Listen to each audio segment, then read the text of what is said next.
Agradezco la invitación que me hicieron de parte del posgrado del Hospital Universitario Esperanza para pues hablar de algunos tópicos que probablemente ya todos estamos relacionados con ellos, pero muchas veces no los ponemos en práctica, a lo mejor porque no estamos tan acostumbrados o en general no tenemos eh, pues el entrenamiento de alguna forma en aplicar las modalidades no convencionales de la ventilación mecánica.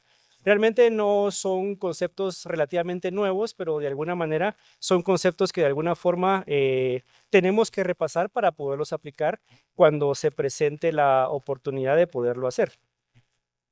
Entonces, cuando nosotros hablamos específicamente de ventilación mecánica, muchas veces nos enfocamos directamente en qué va a pasar con el sistema respiratorio del paciente. Tenemos que pensar que la ventilación mecánica de alguna manera pues va a interferir en el funcionamiento del trabajo respiratorio de un paciente que ya está mermado por una patología de base, no necesariamente respiratoria, pero muchas veces una patología que va a alterar la mecánica completa del trabajo respiratorio. Y bueno, tenemos nosotros que pensar que cuando aplicamos ventilación mecánica, estamos con dos componentes, el paciente y el ventilador. El paciente con el desorden que ya estamos mencionando por la patología previa que va a presentar y por consiguiente el ventilador que su funcionamiento es eminentemente físico. Y si nos basamos directamente en la fisiología, hablamos de que vamos a aplicar presión positiva, cosa totalmente antifisiológica para la que nosotros tenemos que hacer para poder respirar, teniendo entonces como consecuencia intentar equilibrar la bomba ventilatoria con la bomba muscular del paciente. De ahí que pues la ventilación mecánica es un procedimiento que utilizamos para mantener la respiración de forma transitoria en un tiempo determinado. Dependiendo de cómo esté nuestro paciente, vamos a ver que muy probablemente ese tiempo puede ser incluso indefinido, si tenemos afección neurológica principalmente. Y lo que les había mencionado, la presión positiva modifica de una manera drástica los mecanismos fisiológicos que el individuo presenta para poder respirar de forma espontánea. De aquí que tenemos que saber que la modalidad ventilatoria que vamos a elegir para utilizar en nuestro paciente va a depender, de acuerdo a la patología que esté presente, el comportamiento, ya sea leve, moderado o severo, y a partir de ahí saber que debemos de a toda costa de proteger los pulmones para no lesionarlos más y hacer un círculo que eventualmente no se pueda romper de forma pronta.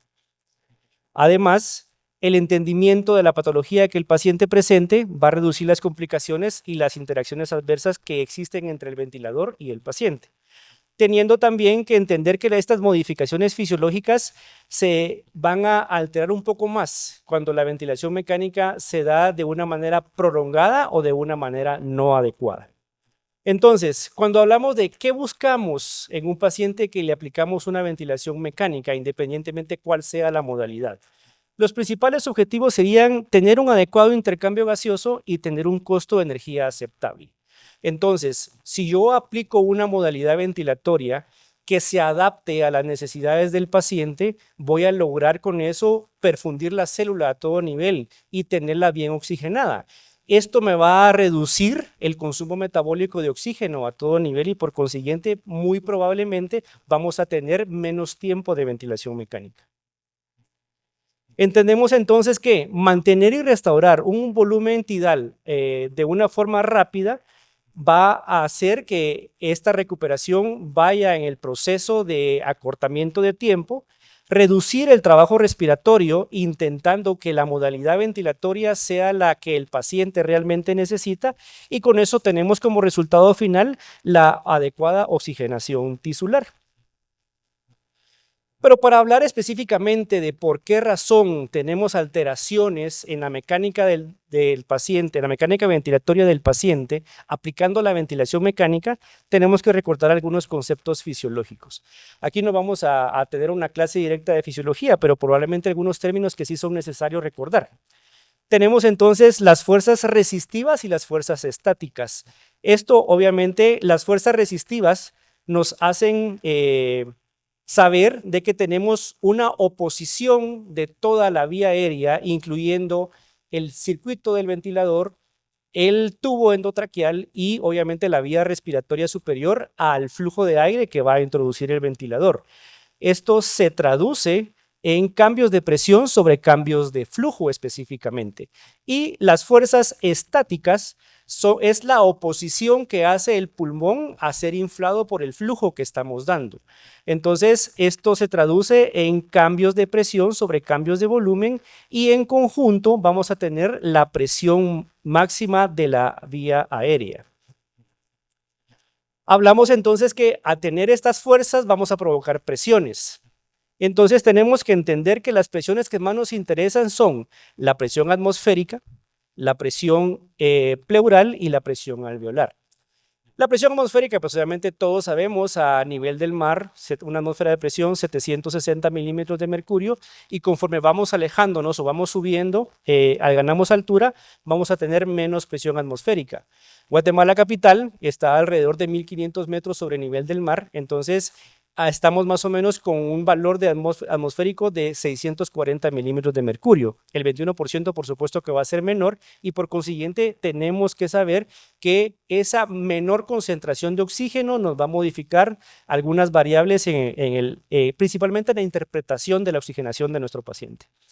La presión pleural, eminentemente negativa desde el punto de vista fisiológico, de -5 hasta -20, tratando la manera de favorecer una entrada de aire a los pulmones de una manera pues, normal, lo que estamos haciendo en este momento.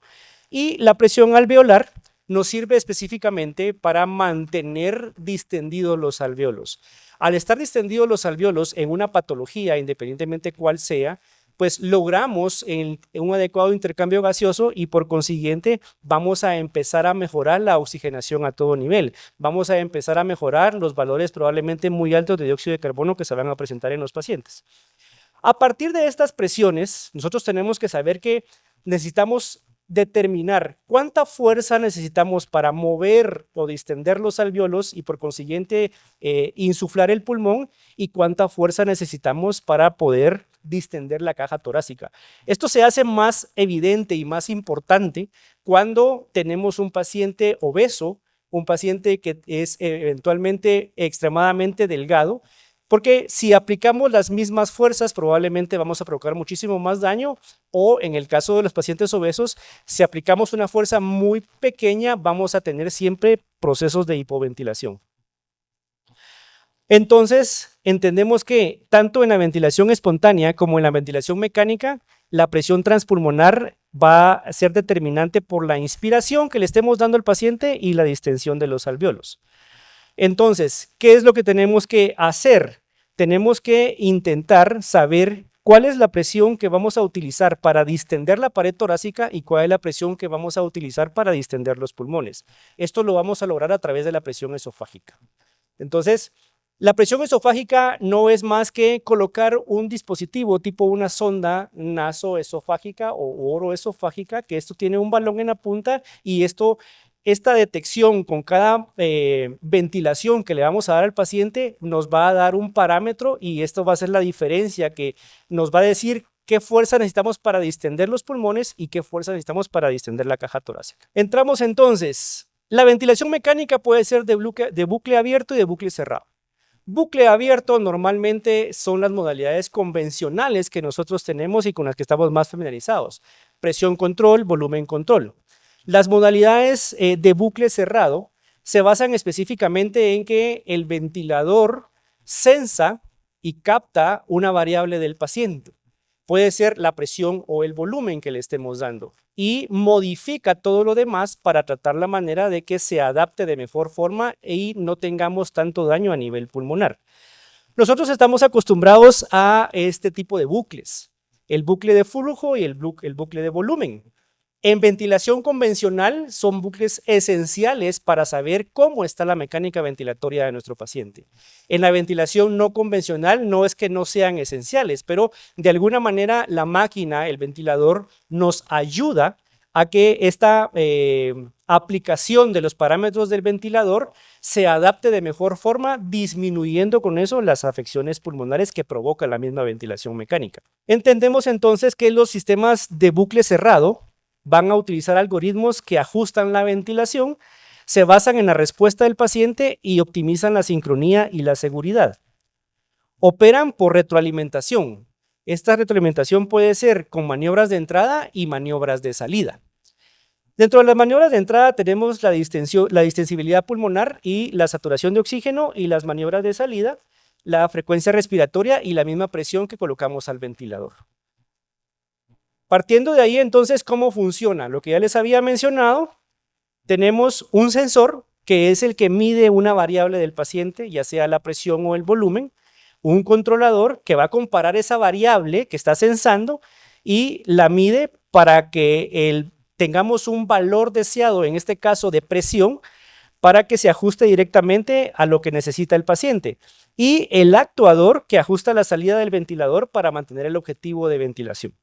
De ahí entonces tenemos las modalidades no convencionales, son modalidades de bucle cerrado. ¿Cómo se definen? Son sistemas de soporte ventilatorio que se sincronizan con el esfuerzo del paciente. Brindan una asistencia proporcional a la necesidad de cada uno en lugar de un control fijo. Esa es básicamente la diferencia con las modalidades convencionales de presión y volumen. No son nuevas, como les había mencionado anteriormente. Estamos hablando que desde el año 1977, la ventilación de soporte adaptativo, que era una forma de ventilación mandatoria intermitente, ya tenía un poco de auge. La ventilación mandatoria intermitente pues ha venido evolucionando también en el transcurso del tiempo. Hablamos, si nos remontamos, desde que se dejó de utilizar el pulmón de acero para ya tener la presión positiva como tal con las máquinas que se fueron iniciando, que nos ayudaban de forma inicial para ventilar a los pacientes.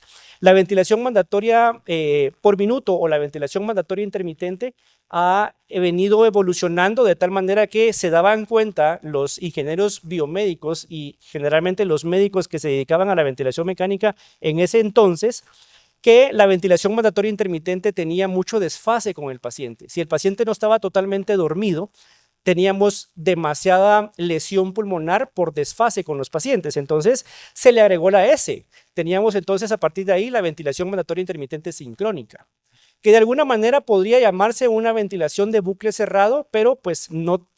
En el transcurso del tiempo nos dimos cuenta de que tenía algunas características que dificultaban la progresión del paciente, de tal forma que en la actualidad la ventilación mandatoria intermitente sincrónica es de muy poca utilidad.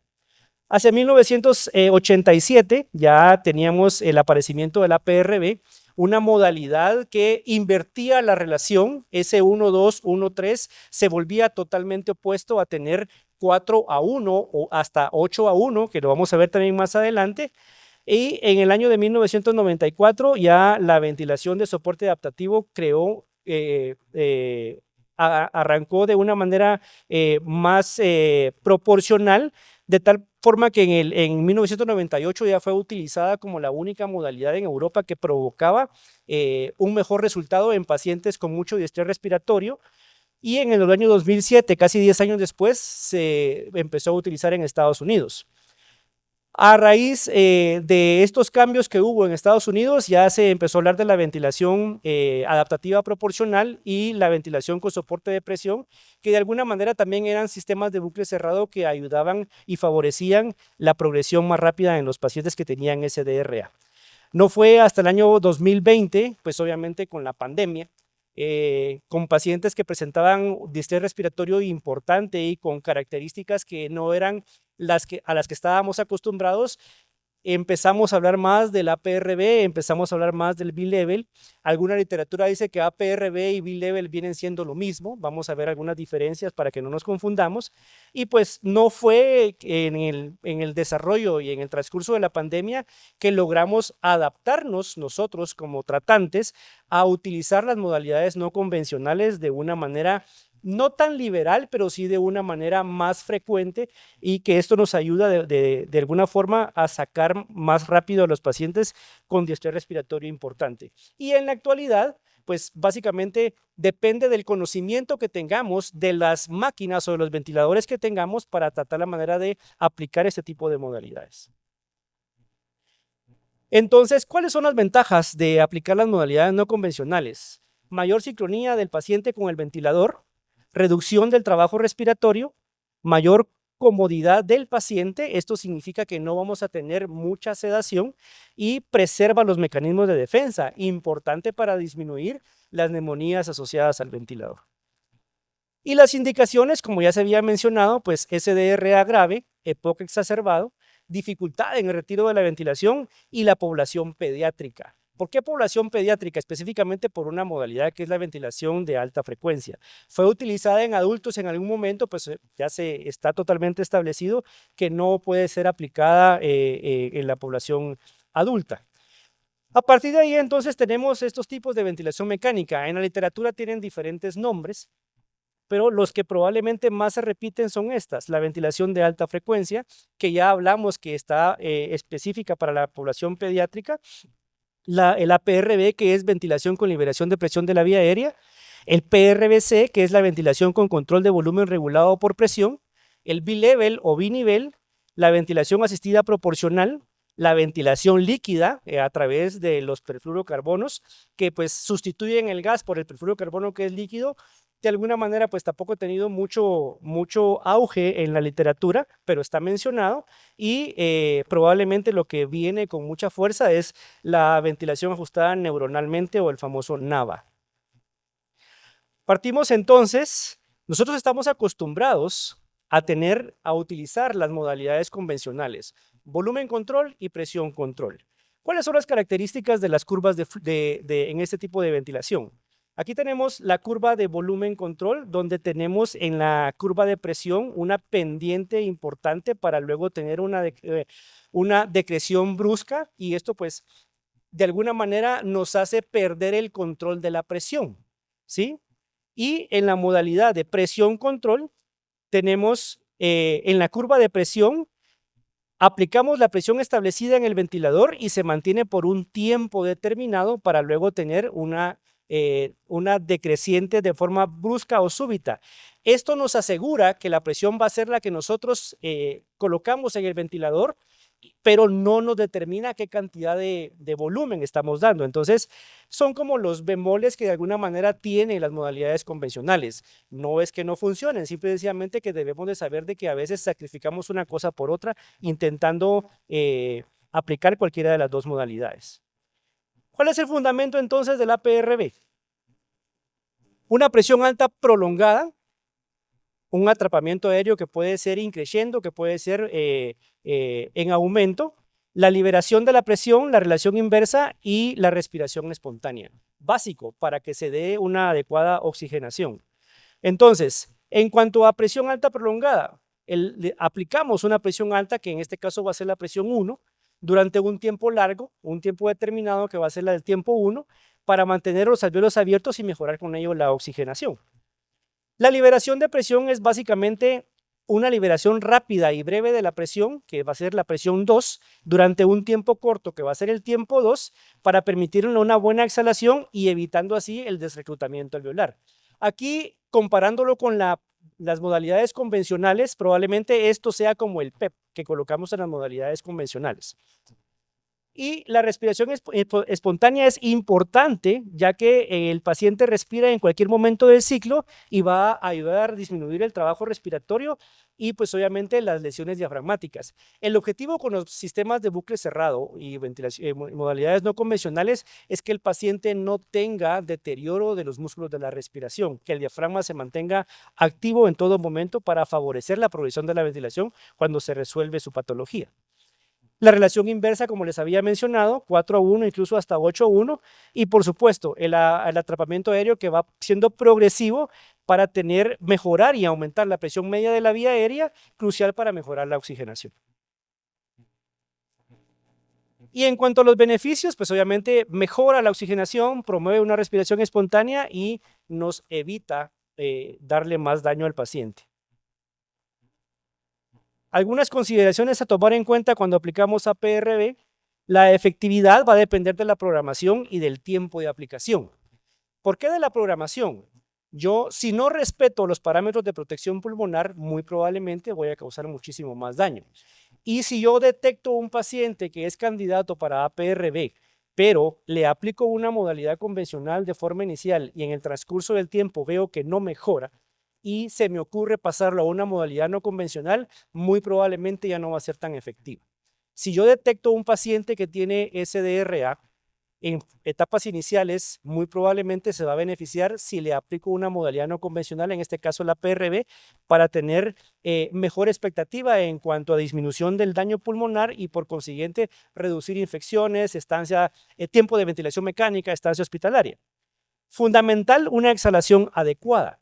¿Por qué? La exhalación o la liberación de la presión me va a permitir, primero, no tener colapso alveolar. Segundo, mejorar el lavado del dióxido de carbono y muy probablemente mejorar con eso la presión parcial, la presión arterial de oxígeno. No es exenta de asincronías porque utilizamos menos sedación, el paciente tiene que estar despierto, tiene que estar respirando para poder mejorar la presión media de la vía aérea y pues obviamente, como les había mencionado en el enunciado inicial, no mejora la supervivencia si no lo aplicamos de la manera correcta. ¿Cómo lo programamos? Bueno, tenemos básicamente 4 ítems o 4 variables a modificar. La presión alta, que normalmente es la presión máxima de la vía aérea, 30 centímetros de agua. La presión baja, que normalmente si aplicamos una presión máxima de la vía aérea en la presión alta, lo normal es colocar 0 de presión baja. El tiempo alto generalmente se empieza durante 5 segundos, puede ser 4, puede ser 8, dependiendo de cómo esté la patología de nuestro paciente. Y el tiempo bajo que va de 0.5 hasta 2 segundos. Esto va a depender de qué tanto queremos, qué tanta hipoxemia tenga nuestro paciente y qué tanta retención de dióxido de carbono que modifique mucho el pH. Aunque pues obviamente con las personas que yo me he entrenado en ventilación mecánica, pues hablan de que la hipercapnia permisiva de alguna manera pues no nos tiene que asustar tanto cuando estamos manejando a nuestro paciente. Si tenemos modificaciones importantes del pH, lo que tenemos que hacer es aplicar bicarbonato para que se mantenga o se maquille un poco el pH. Entonces, esta es básicamente la curva que nos da el ventilador cuando aplicamos el APRB. Probablemente algunos de ustedes ya la hayan visto, algunos de ustedes ya la hayan manejado. Y bueno, el punto acá es que tenemos una presión dada, una presión máxima que se mantiene durante un tiempo establecido, generalmente 5 segundos, y luego súbitamente tenemos pérdida de esa presión sin llegar a 0. ¿Por qué sin llegar a 0? Porque vamos teniendo un incremento del atrapamiento aéreo con cada ciclo respiratorio.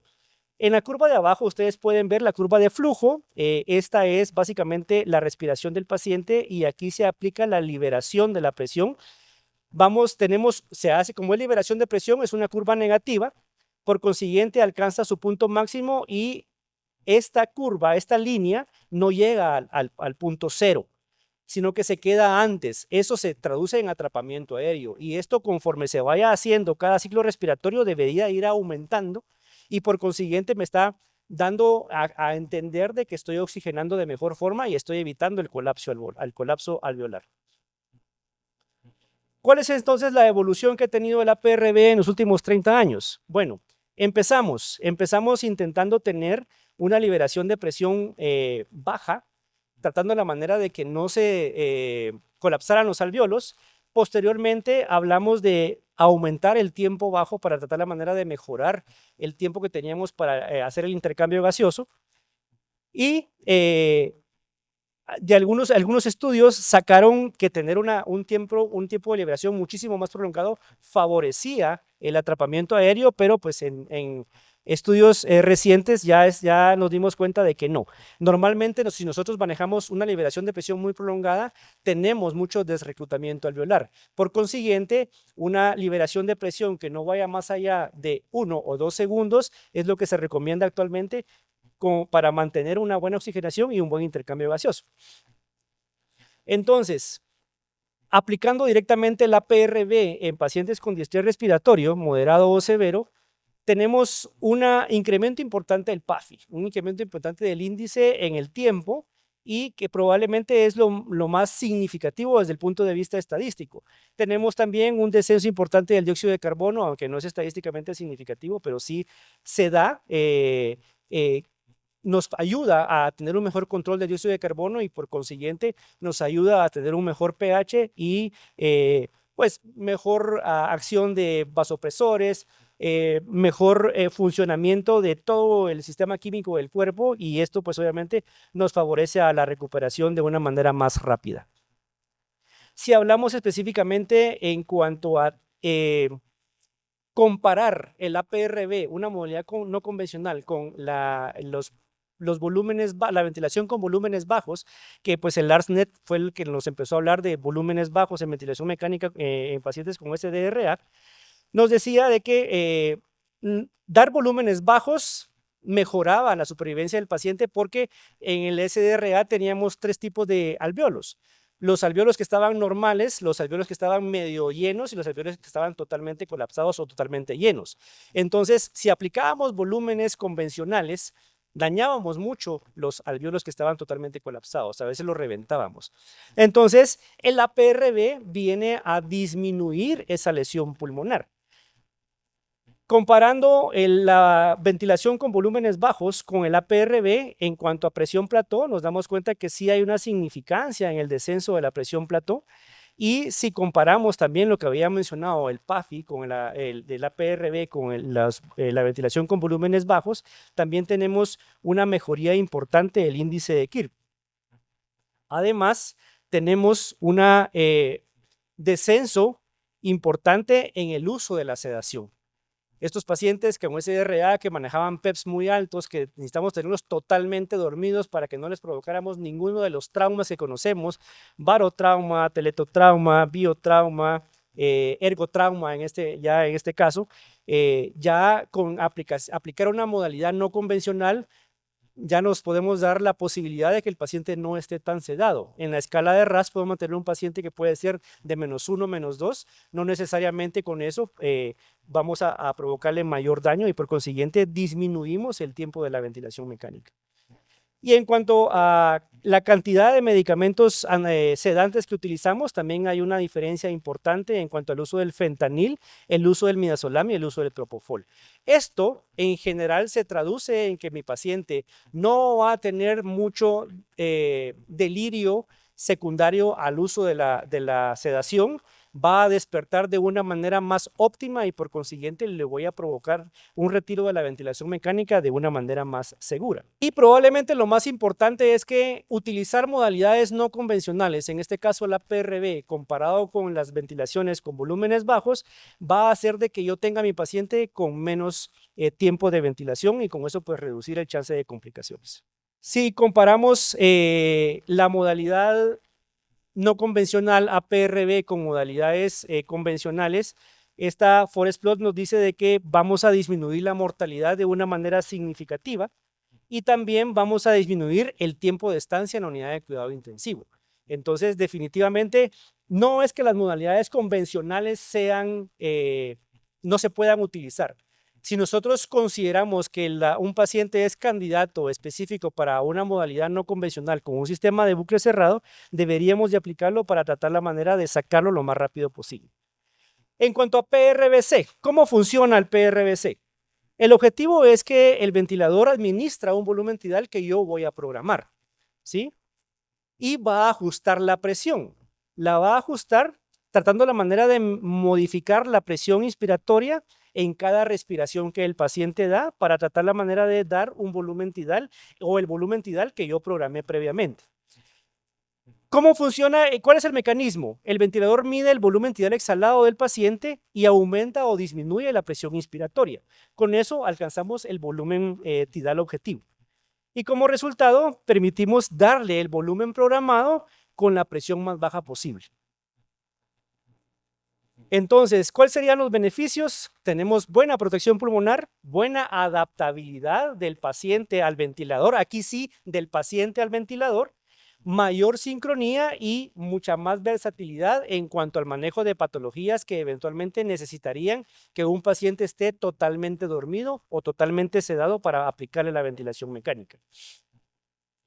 Algunas consideraciones para el PRBC. La configuración inicial generalmente es igual a una configuración inicial de una modalidad convencional por peso ideal, frecuencia respiratoria, volumen tidal, objetivo y límites de la presión máxima. La presión máxima juega un papel importante en esta modalidad. Debemos de establecerla, generalmente establecerla dependiendo de la patología de nuestro paciente y cómo se comporten tanto las presiones y principalmente la presión transpulmonar. Y algunos nombres alternativos del PRBC va a depender de qué máquina tenemos, qué ventilador mecánico tenemos.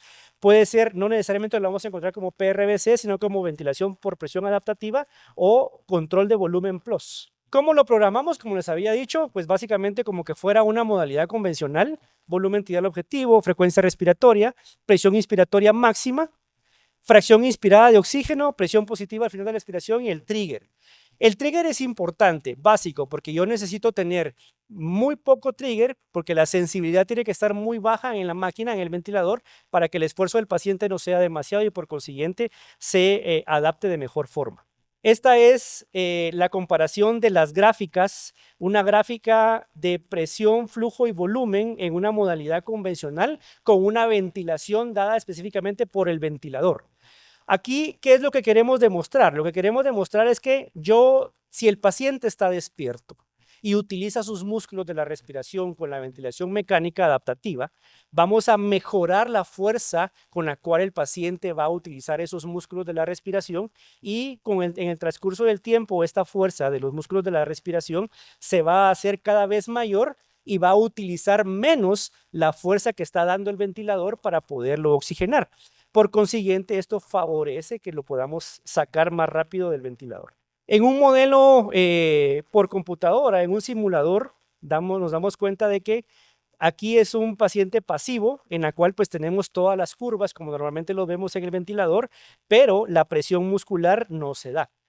Y pues obviamente como es un modelo, es un simulador, es un modelo robótico, pues cuando el paciente tiene respiraciones espontáneas, favorecemos la utilización de los músculos. En este caso, pues aquí se mantiene constante porque es un simulador, pero sí nos damos cuenta de la diferencia y la importancia de tener a un paciente respirando en una modalidad ventilatoria en la cual se pueda adaptar de buena forma y por consiguiente tener menos chance de complicaciones. Y si aplicamos el PRBC en la enfermedad pulmonar obstructiva crónica, pues nos damos cuenta que no hay mucha variación en cuanto al pH.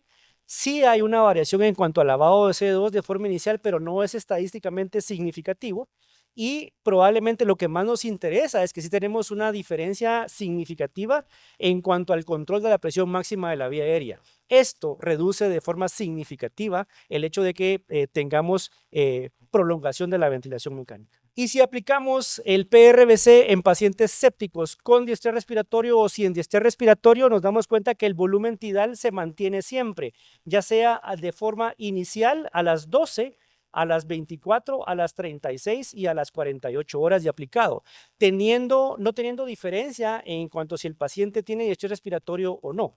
Entonces, o si aplicamos mal el concepto de diestrés respiratorio, aplicar el PRBC en un paciente que se mantiene con una lesión pulmonar aguda importante nos favorece darle un adecuado volumen tidal siempre y cuando tengamos una programación específica en la modalidad no convencional que estemos utilizando, en este caso el PRBC.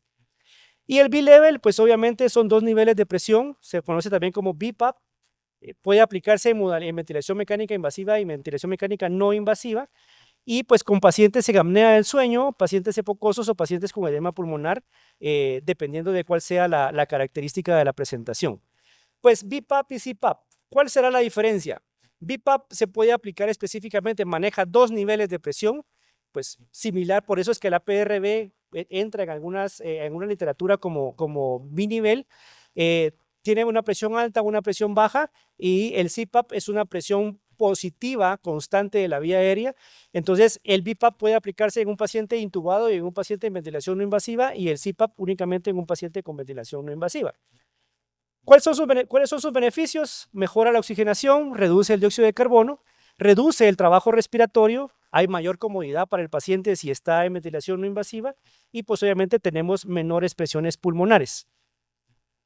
Esta es una gráfica B-Level en un paciente con ventilación invasiva, donde si ustedes se dan cuenta tenemos la presión baja, la presión alta y obviamente la respiración espontánea del paciente. Caemos al ciclo, a la terminación del ciclo respiratorio, y pues obviamente esta es la curva de la presión soporte que se le da en el B-Level. Comparando el APRB en un paciente en ventilación invasiva, pues lo que ya habíamos visto, tenemos una presión baja, aplicamos la presión alta durante un tiempo determinado, se da las respiraciones espontáneas del paciente, se le da la liberación de la presión y nuevamente se repite el ciclo.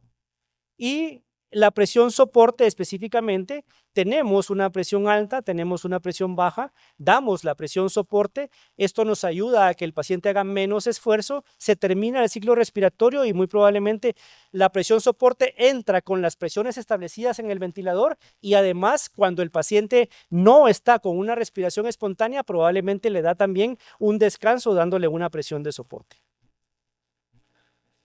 Y en un paciente con ventilación no invasiva, estas serían las gráficas a determinar, a comparar. Un paciente que tiene respiración espontánea maneja más o menos un PEP de 0, se mantiene en la línea basal. Si le aplicamos un CPAP de 10 centímetros de agua, se mantiene una respiración espontánea únicamente con los 10 centímetros de agua, pero si le aplicamos un BiPAP, o le colocamos un BiPAP, tenemos una presión baja, una presión alta, y esto pues ayuda a que el paciente esté un poquito más cómodo en todo momento. Y hablando específicamente de cuándo aplicar CPAP y BiPAP de la manera más temprana posible, así como catalogamos a un paciente que es candidato a aplicarle APRB o PRBC si tenemos diestrés respiratorio, pues un paciente probablemente con edema pulmonar, un paciente epocoso que tiene exacerbación de la misma EPOC, dándole CPAP o BiPAP va a disminuir de forma considerablemente la mortalidad y va a disminuir también de forma considerable la estancia en la unidad de cuidado intensivo. Esto pues nos hace pensar de que sí son modalidades que necesitamos detectar la patología del paciente y aplicarlo lo más rápido posible. ¿Qué hacemos nosotros entonces en el Hospital General San Juan de Dios? Nosotros tenemos, pues la unidad de cuidado intensivo del San Juan de Dios, pues tiene 45 camas en este momento.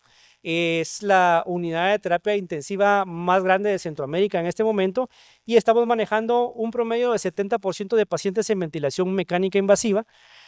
Alrededor de 10 días de ventilación mecánica invasiva, secundario a que tenemos pacientes con mucha patología neurológica, trauma craneoencefálico para ser más específico, y pues obviamente esto nos prolonga mucho el tiempo de ventilación mecánica de los pacientes.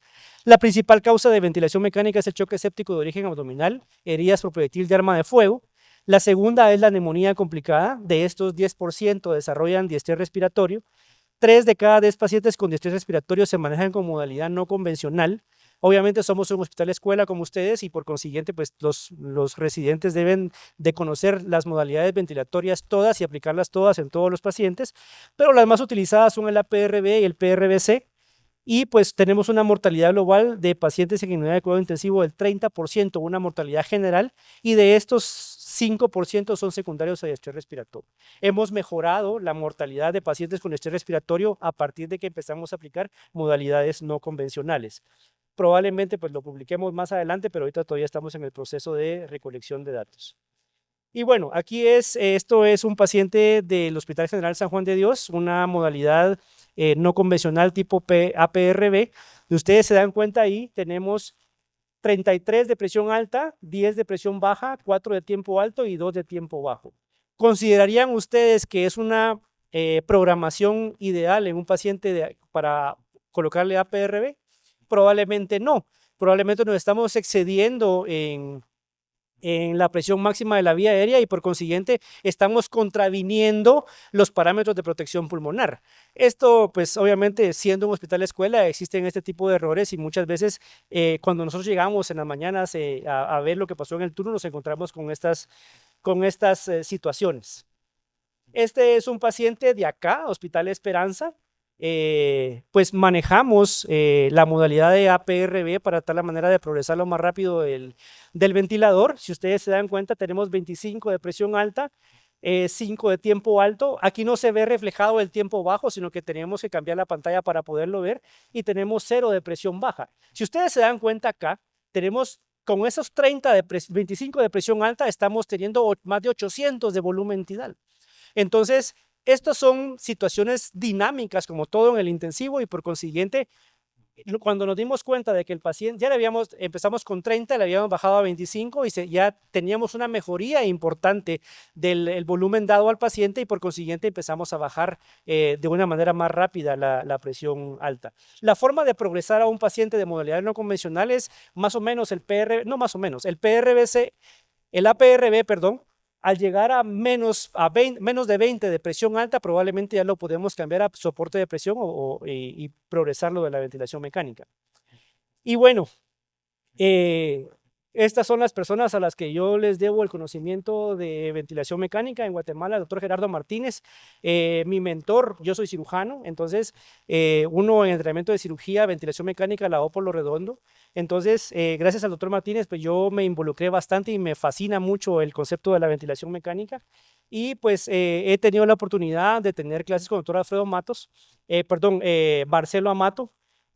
Marcelo Amato pues es el que hizo el ArsNet y pues obviamente él también me ha ayudado a entender los conceptos de ventilaciones no convencionales. Él hace mucho énfasis en que la presión muscular debe de tener un apartado especial para tratar la manera de que el paciente salga más rápido del ventilador. Y lo que hacemos nosotros, y lo que deberíamos de tener, que todavía no lo tenemos, únicamente en Guatemala está en un hospital de Shela, que es la tomografía por impedancia eléctrica en tiempo real. Estas sí son ojos dentro de nuestro paciente a la hora de poderlo ventilar. ¿En qué se traduce? Específicamente, ustedes están viendo acá un modelo animal, un cerdito, y pues obviamente aquí nos damos cuenta con la tomografía por impedancia en tiempo real cómo está la ventilación de mi paciente, tanto anterior, posterior, derecho e izquierdo.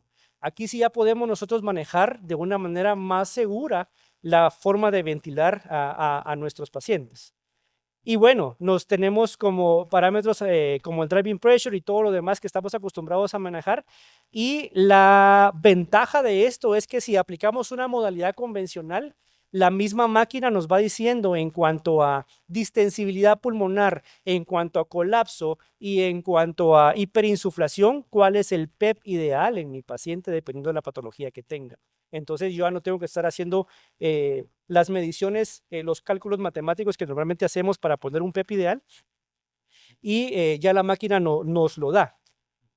Y bueno, pues aparte de la ventilación, también podemos ver la perfusión de los 4 cuadrantes pulmonares, anterior, posterior, derecho, izquierdo, y dividiéndolo en 4 para saber realmente cómo está la perfusión a todo nivel. Esta es la gráfica que sale con la tomografía por impedancia en tiempo real, tanto de ventilación como de oxigenación.